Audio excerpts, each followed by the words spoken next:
All right, so I'm gonna paint this. I took this off the Jeep and I'm going to sand it.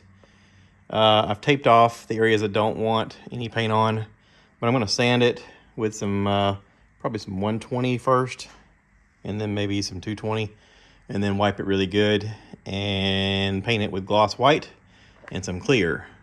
I have some up here. So I've never done this before, but I'm assuming it's just like everything else. You just give it a shot, right? I mean, this is plastic, so can't be too bad, right? All right, so I've sanded this down pretty good and I've wiped it down.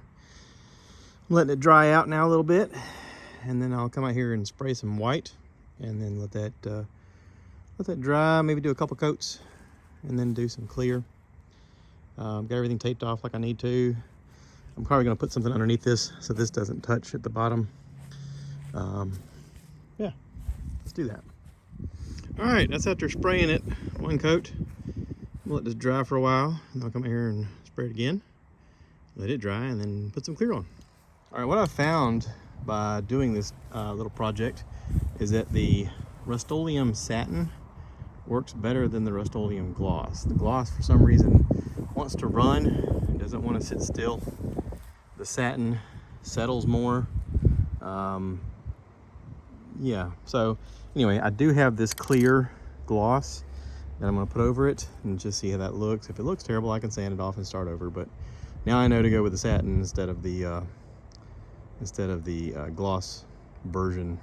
So anyway, here we go. So the thing about painting is sometimes chemicals don't react well together, and I had a few spots on this where it has started to orange peel like this. I tried to get some 1000 grit to see if it would just polish out, because it did over here. It just polished out, but I need to get that smoother so that I can repaint it again.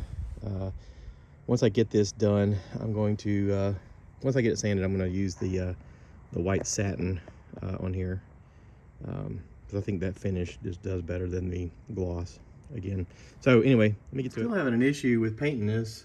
On this inside part, it just seems to gather and goop, not going smooth like everything else. I mean, for the most part, this is all smooth. It's just inside of these curved parts that it seems to be giving me a little trouble. All right, so I still need to clean it up, but that does look way better than it did before. So I'm gonna count this as a win for right now. I am gonna go back and do some more to it. But I think right now it looks pretty dang good.